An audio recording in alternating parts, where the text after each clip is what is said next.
This is 5 on your side at 4. Focused on you. 24 hours after extreme flash flooding hits the bi-state, the damage reports continue to roll in. We start with this video from the Fox Creek subdivision in Fairview Heights. Viewer Leslie Coleman sent this in, saying she recorded more than 7 inches of rain in just a few hours. And check this out. This was the scene at Treelore Bar and Grill in Warren County. Massive flooding inside the kitchen and dining room. The owner tells us they didn't have flood insurance and they lost most of their equipment.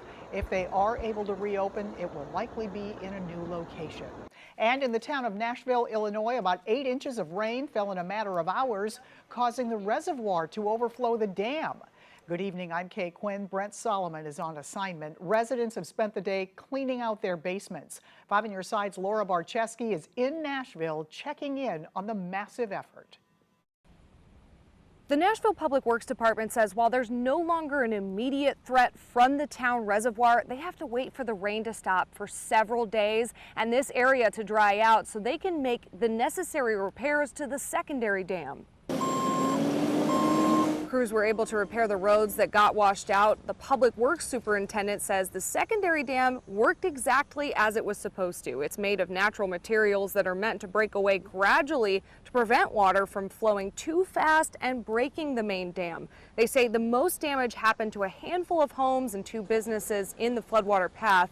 Repairs to the dam could take weeks.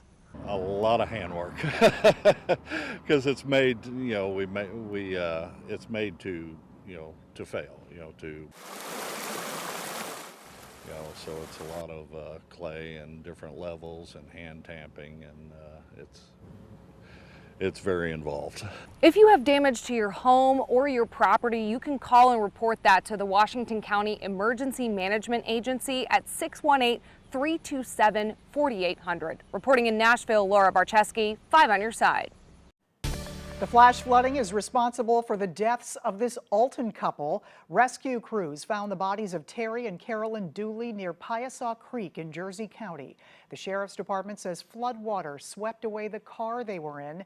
They were both 88 years old. Crews conducted several water rescues across the region yesterday as quickly rising waters stranded drivers and flooded buildings.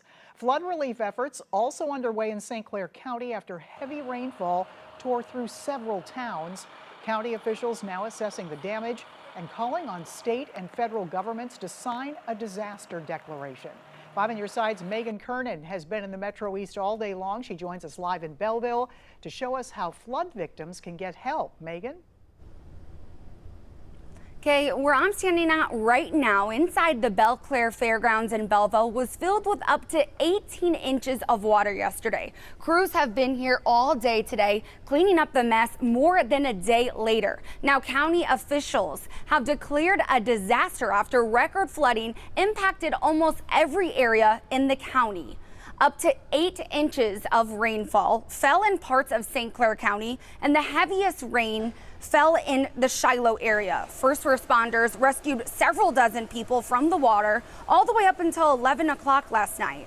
County Board Chairman Mark Kern and EMA Director Herb Simmons were out assessing the damage today. They say many homes were damaged and there are government buildings that will require extensive repairs. Now that includes the St. Clair County Animal Services and the fairgrounds, which had at least 3 feet of water outside its doors. Now if the state declares a disaster, then residents who are impacted could receive flood buyouts.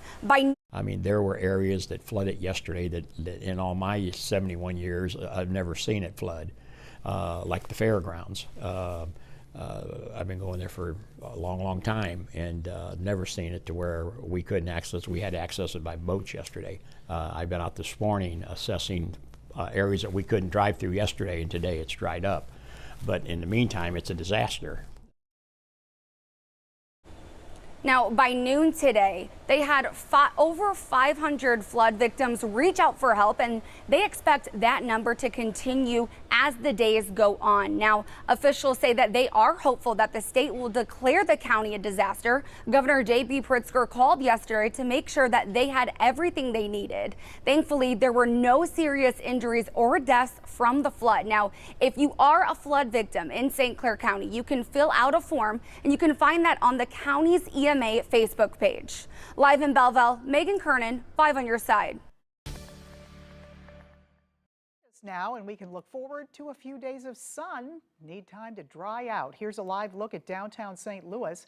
Chief Meteorologist Scott Connell here with the weather impact forecast. Scott? Yes, it is nice to see some sunshine back in St. Louis this afternoon, and the air is starting to get a little bit drier as well. St. Charles County, a few puffy clouds out there, but right now it's starting to dry out. There's a look down in Arnold at this moment, and it's partly to mostly sunny across the area, and there are no weather impact alert days in our future for the next 7 days. That's good news. As far as rainfall goes, well, the front is still down to our south, and a few isolated showers and thunderstorms are right along that, but they're very small, they're not very strong, and they're moving away. We've seen temperatures in the mid-80s this afternoon, but the drier air is coming in from the north, and that is going to make for an exceptionally nice evening in St. Louis and some exceptionally nice days ahead. We'll talk more about that and the weekend forecast in a few minutes, Kay. All right, we'll see you then. Thank you, Scott. It is day 3 of the Republican National Convention in Milwaukee. Headlining tonight's program, a speech from Donald Trump's newly named running mate, J.D. Vance. 5 on your side, political editor Mark Maxwell is live tonight in Milwaukee with a look at the big moment tonight. Mark? Yeah, hey, good afternoon, Kay. We're more than halfway through this RNC, and we're set up just across the special secure entrance for guests who are trying to access the VIP suites, the presidential suites. That means members of Donald Trump's family. Eric Trump, Don Jr., his family have been walking in and out of these doors with delegates and spectators alike, trying to get a glimpse of them, maybe take a selfie with them. All of this coming as reports indicate that Don Jr. and Eric Trump were both very influential in securing their father's nomination of his new running mate, J.D. Vance, the Ohio senator. It also solidifies, this pick solidifies the top of the ticket in the Republican Party. That's having a bit of a galvanizing effect on national politics, with Democrats trying to paint Vance as extreme. We'll hear from him tonight in a keynote address he's been going over. But Republicans are also cheering the delay and the doubts that are growing within the Democratic Party about whether or not to move forward with Joe Biden as their nominee. We're about uniting. Democrats are about dividing. We know who our nominee is. We're not in question. Here in a couple weeks, I'm not sure they know who theirs is going to be. We know who our nominee is. We now know who our vice president is. And we're united. State delegations have scattered across Milwaukee throughout much of the morning, but this is the hour when they start to convene here again at the Fiserv Forum, with all of the festivities kicking off at 5 o'clock tonight. That's when the agenda starts to roll out on the convention hall floor in this penultimate night. The J.D. Vance speech, highly anticipated, with Donald Trump expected to address the crowd tomorrow night. He was on stage here just testing it out a few hours ago behind the scenes to get a feel for the stage. The balloons are already in the rafters above. We'll have continuing coverage for you throughout the evening. For now, live in Milwaukee, Mark Maxwell, 5 on your side. All right, thank you, Mark. And Mark will be live all week long at the RNC. Catch his reports on air on KSDK.com and on the 5+ app. A traffic accident on Interstate 70 leaves one person dead in St. Charles. This was the scene just before noon west of the Blanchette Bridge.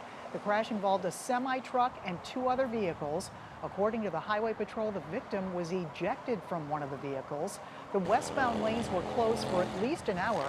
Traffic was backed up to I-270. Still to come, teens getting help. How many say they need it, and why parents don't seem to even know. Plus, a look at the best of television. The Emmy nominations are out. Is your favorite show on the list?